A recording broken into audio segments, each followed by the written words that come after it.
அரசியலிலிருந்து ஒதுங்கவும் தயார். கஜேந்திரகுமார் பகிரங்கம். இந்திய கடற்றொழிலாளர்களின் எல்லை தாண்டுதலை அனர்த்தங்களை ஏற்படுத்துகிறது. வடக்கு கிழக்கை புறக்கணிக்கும் அனுர அரசு வெடித்தது புதிய குற்றச்சாட்டு. சந்திரிகா மைத்திரி மஹிந்தவுக்கு தனி சட்டம் கிடையாது, எச்சரிக்கும் அரசாங்கம். 11 தமிழ் இளைஞர்கள் கடத்தல், முன்னாள் கடற்படை தளபதி தொடர்பில் நீதிமன்றம் எடுத்த தீர்மானம். மகா கும்பமேளாவில் சன நெரிசல், பலர் உயிரிழந்திருக்கலாம் என அச்சம். ஒற்றையாட்சி அரசியலமைப்பு நிறைவேற்றப்பட்டால் அதன்பின் தேசியம் பேசி பயனில்லை, நானும் அரசியலிலிருந்து ஒதுங்கிவிடுவேன் என தமிழ் தேசிய முன்னணியின் தலைவரும் யாழ் மாவட்ட நாடாளுமன்ற உறுப்பினருமான கஜேந்திரகுமார் பொன்னம்பலம் தெரிவித்துள்ளார். புதிய அரசியலமைப்பு தொடர்பில் வடமாகாண ஊடகவியலாளர்களுக்கு தெளிவூட்டும் கலந்துரையாடல் ஒன்று யாழ்ப்பாணத்தில் உள்ள விருந்தினர் விடுதியில் நேற்று இடம்பெற்றது. இதில் கலந்து கொண்டு கருத்து தெரிவித்த போது அவர் இவ்வாறு குறிப்பிட்டுள்ளார். மேலும் கருத்து தெரிவிக்கையில், தற்போதைய அரசாங்கமானது அறுதி பெரும்பான்மையுடன் உள்ளது. இந்த அரசாங்கம் மக்கள் மத்தியில் தனது இருப்பை தக்க வைக்க ஏதாவது செய்ய வேண்டியுள்ளது. அதன் அடிப்படையில் விரைவாக ஒரு அரசியலமைப்பை கொண்டுவர வாய்ப்புள்ளது. அறுதி பெரும்பான்மையுடன் இருப்பதால் இந்த அரசாங்கம் கொண்டுவரும் அரசியலமைப்பை நாடாளுமன்றத்தில் நிறைவேற்றும். வடக்கு கிழக்கு ரீதியில் 19 தமிழ் நாடாளுமன்ற உறுப்பினர்கள் இருக்கின்றார்கள். அதில் தேசியம் என்ற அடிப்படையில் 10 பேர் இருக்கின்றோம். குறைந்தபட்சம் இந்த அரசாங்கம் கொண்டுவரும் ஒற்றையாட்சி அரசியலமைப்பை தேசியம் பேசுகின்ற 10 பேராவது எதிர்க்காவிட்டால் தமிழ் தேசிய கட்சிகளின் ஆதரவுடன் இது நிறைவேற்றப்பட்டதாக கருதப்படும். அதன்பின் நாம் தேசியம் பேசி பயனில்லை. குறிப்பாக இலங்கை சுதந்திரம் அடைந்ததிலிருந்து 3 அரசியலமைப்பு சீர்திருத்தங்களை எமது தமிழ் தலைமைகள் எதிர்த்து வந்துள்ளனர். அதன் காரணமாகவே தமிழ் தேசிய இனப்பிரச்சினை இன்னும் தீர்க்கப்படவில்லை என்ற நிலை சர்வதேச சமூக மத்தியில் உள்ளது. புதிய அரசியலமைப்பை தமிழ் தேசிய கட்சிகள் ஏற்றுக்கொண்டால் 76 வருடமாக தமிழ் தலைமைகளும் விடுதலை புலிகளும் தமிழ் மக்களின் அபிலாஷைகளுக்காக செய்த அத்தனை தியாகங்களும் வீணாக்கிவிடும். எனவே தமிழ் தேசிய கட்சிகள் ஒன்று சேர்ந்து ஒற்றையாட்சி அரசியலமைப்பை எதிர்த்து வடக்கு கிழக்கு தமிழர் தேசம் என அங்கீகரிக்கப்பட்ட தமிழ் மக்களின் சுய நிர்ணய உரிமையுடன் கூடிய ஒரு அரசியலமைப்பை கோர வேண்டும். நாடு பிரிக்கப்படாது, அது வழங்கப்படுமாக இருந்தால் சமஷ்டி ஊடாக மட்டுமே அதனை வழங்க முடியும். எனவே அனைத்து தமிழ் தேசிய கட்சிகளும் இந்த விடயத்தில் ஒன்றுபட வேண்டும் என அவர் தெரிவித்துள்ளார். இந்திய கடற்றொழிலாளர்கள் தமது கடற்பரப்பை தாண்டி இலங்கை கடற்றொழிலாளர்களின் கடற்பரப்புக்குள் அத்துமீறி உள்நுழைவது அனர்த்தங்களுக்கு வழிவகுப்பதாக கடற்றொழில் நீர்வளத்துறை அமைச்சருமான ராமலிங்கம் சந்திரசேகர் தெரிவித்துள்ளார். வடமராட்சி கடற்பரப்புக்குள் அத்துமீறி உள்நுழைந்த இந்திய கடற்றொழிலாளர்கள் மீது இலங்கை கடற்படை துப்பாக்கி பிரயோகம் மேற்கொள்ளப்பட்ட சம்பவம் தொடர்பில் கருத்து தெரிவிக்கும் போது அவர் இவ்வாறு கூறியுள்ளார். இங்கு அவர் மேலும் தெரிவிக்கையில், இலங்கை இறைமையுள்ள நாடு, அதன் கடல் எல்லைக்குள் வரையறுக்கப்பட்டுள்ளன. இந்திய கடற்றொழிலாளர்கள் அத்துமீறி இலங்கை கடற்பரப்புக்குள் தொடர்ச்சியாக கடற்றொழிலில் ஈடுபட்டு எமது கடற்றொழிலாளர்களின் வாழ்வாதாரத்தை அளித்து வருகின்றனர். இந்நிலையில் நேற்று செவ்வாய்க்கிழமை காங்கேசன் துறை கடற்பரப்பில் இந்திய மீனவர்கள் அத்துமீறி வருகை தந்து மீன்பிடியில் ஈடுபட்டிருக்கின்றார்கள். அவர்களை கைது செய்வதற்காக கடற்படையினர் சுற்றி வளைத்து அவர்களின் படகுகளுக்குள் கடற்படையினர் ஏறியுள்ளனர். இவ்வாறு ஏறிய கடற்றொழிலாளர்களை படகுடன் இழுத்து செல்வதற்கு இந்திய கடற்றொழிலாளர்கள் தயாரான போது கடற்படையினர் தடுத்து நிறுத்துவதற்காக துப்பாக்கி பிரயோகம் செய்தனர். இந்திய அத்துமீறிய கடற்றொழில் விவகாரம் இன்று நேற்று உருவான விடயமல்ல, பல வருடங்களாக நீடித்து வரும் பிரச்சினை. இந்த பிரச்சினைக்கு எமது ஆட்சியில் தீர்வை காண்போம் என்ற நம்பிக்கை இருக்கின்றது. ஏனெனில் மக்களை தொடர்ச்சியாக கண்ணீர் விட வைக்க முடியாது. நாங்கள் பலமுறை இந்திய கடற்றொழிலாளர்களை தயவாக கேட்டுள்ளோம். அத்துமீறி இலங்கை எல்லைக்குள் கடற்றொழிலில் ஈடுபடாதீர்கள், எமது கடற்றொழில் மக்களின் வாழ்வாதாரத்தை அளிக்காதீர்கள் என்று. அண்மையில் கூட நெடுந்தீவு மற்றும் வடமராட்சி பகுதிகளில் இந்திய இழுவை படகுகள் அத்துமீறி உள்நுழைந்து அப்பகுதி கடற்றொழிலாளர்களின் வலைகளை நாசப்படுத்தியதுடன் அவர்களை பொருளாதார ரீதியாக நலிவுற்றவர்களாக ஆக்குகின்றனர். நான் அந்த பகுதிக்கு விஜயம் செய்தபோது மக்கள் கண்ணீர் மல்க இந்திய இழுவை படகுகளை நிறுத்துங்கள், எங்களால் வாழ முடியாது உள்ளது என்று கூறுகின்றார்கள். எமது கடற்றொழிலாளர்களின் இந்திய அத்துமீறிய கடற்றொழிலாளர்கள் துன்பப்படுத்தும் செயற்பாடுகளை எக்காரணத்தினாலும் அனுமதிக்க முடியாது. எமது இலங்கை கடற்படை தமது கடல் எல்லையை பாதுகாப்பதற்காக கண்காணிப்பு நடவடிக்கைகளில் ஈடுபட்டு வருகின்ற நிலையில் அத்துமீறும் இந்திய கடற்றொழில் பிடி படகுகளை கைது செய்வது வழமையான செயற்பாடு. கைது நடவடிக்கைகளில் ஒத்துழைக்காத படகுகளை துரத்தும் போது சில அசம்பாவிதங்கள் கடலில் ஏற்படுகின்றன. இவை கடந்த காலங்களிலும் இடம்பெற்றுள்ளன. ஆகவே இந்திய கடற்றொழிலாளர்கள் இலங்கை கடல் எல்லையை தாண்டாது கடற்றொழிலில் ஈடுபடுவது தேவையற்ற அனர்த்தங்களை தவிர்க்கும் என அவர் குறிப்பிட்டுள்ளார். வடக்கு கிழக்கில் நெல் வாங்க அரசு பணம் ஒதுக்காது என இலங்கை தமிழரசுக் கட்சியின் மட்டக்களப்பு மாவட்ட நாடாளுமன்ற உறுப்பினர் இரா சாணக்கியன் குற்றம் சுமத்தியுள்ளார்.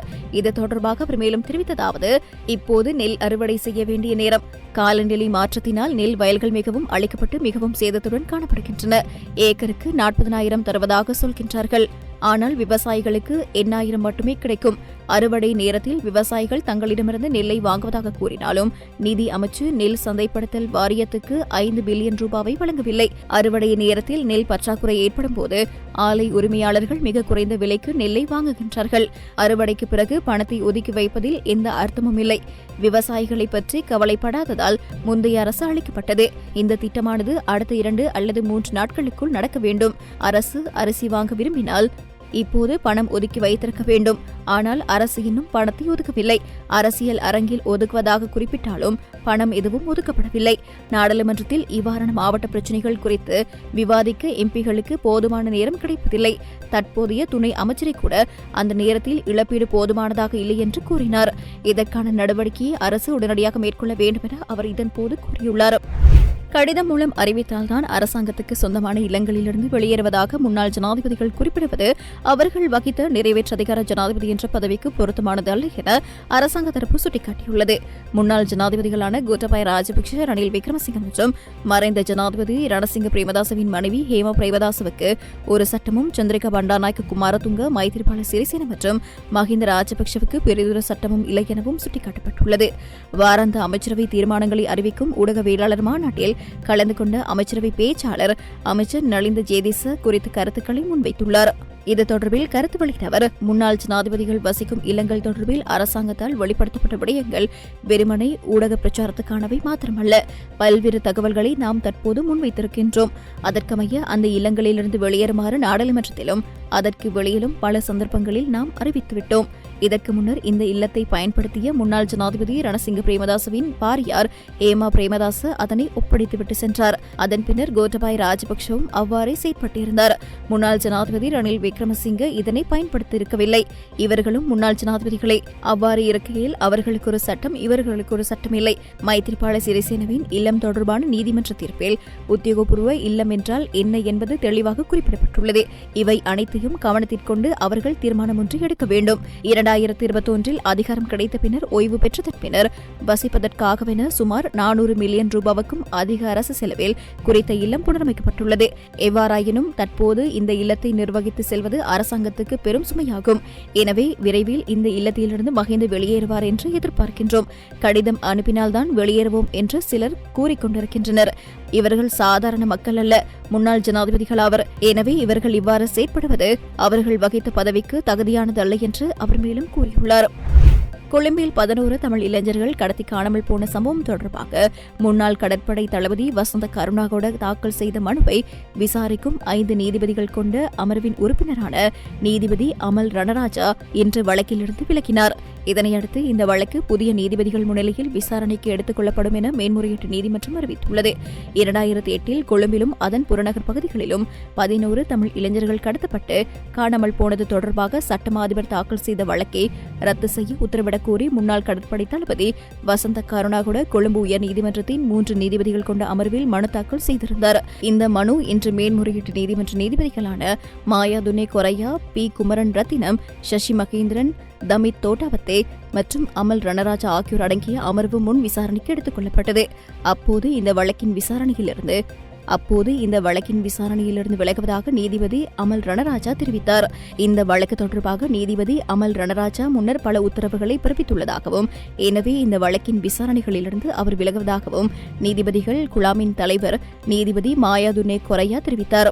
அதன்படி சம்பந்தப்பட்ட வழக்கு இந்த மாதம் 31ஆம் தேதி புதிய 5 பேர் கொண்ட நீதிபதிகள் அமர்வு முன் விசாரிக்கப்பட உள்ளது. 2008ஆம் ஆண்டு கொழும்பு மற்றும் அதன் புறநகர் பகுதிகளில் 11 இளைஞர்கள் கடத்தப்பட்டு காணாமல் போனது தொடர்பாக கொழும்பு உயர் நீதிமன்றத்தில் சட்டமா அதிபரால் தாக்கல் செய்யப்பட்ட வழக்கில் தன்னை பிரதிவாதியாக பெயரிட முடிவு செய்திருப்பது சட்டத்துக்கு முரணானது என முன்னாள் கடற்படை தளபதி கூறுகிறார். எனவே சட்டமா அதிபரின் முடிவை செல்லாததாக்குவதற்கான ஒரு சான்றளிப்பு ஆணையை பிறப்பிக்குமாறு அவர் மேன்முறையீட்டு நீதிமன்றத்தை கூறியுள்ளார். இந்தியாவில் அலகாபாத் பகுதியில் இடம்பெறும் மகா கும்பமேளா வழிபாட்டு நிகழ்வில் ஏற்பட்ட சன நெரிசலில் சிக்கி பலர் உயிரிழந்திருக்கலாம் என அஞ்சப்படுகிறது. 144 ஆண்டுகளுக்கு ஒருமுறை இடம்பெறும் மகா கும்பமேளா வழிபாட்டு நிகழ்வில் மௌனி அமாவாசை என இன்றைய தினம் வழிபாடுகளுக்காக அதிகாலையில் சுமார் 10 கோடிக்கும் அதிகமானோர் அங்கு சென்றதாக தெரிவிக்கப்படுகிறது. இதன்போது ஏற்பட்ட சன நெரிசலில் பாதிப்படைந்த 100கணக்கானோர் வைத்தியசாலையில் அனுமதிக்கப்பட்டுள்ளதாக தெரிவிக்கப்படுகிறது. அங்கு அமைக்கப்பட்டிருந்த தடுப்பு சுவர் இடிந்து வீழ்ந்ததில் பலர் காயமடைந்துள்ளதாகவும் காயமடைந்தவர்களின் எண்ணிக்கை கணிக்கப்படவில்லை என பாதுகாப்பு அதிகாரி ஒருவர் தெரிவித்துள்ளார். காயமடைந்தவர்கள் மேல பகுதியில் நிறுவப்பட்டுள்ள மத்திய வைத்தியசாலைக்கு கொண்டு செல்லப்பட்டுள்ளனர். 144 ஆண்டுகளுக்கு ஒருமுறை இடம்பெறும் மகா கும்பமேளா உலகளவில் அதிக மக்கள் ஒன்று கூடும் ஒரு திருவிழாவாக கருதப்படுகிறது.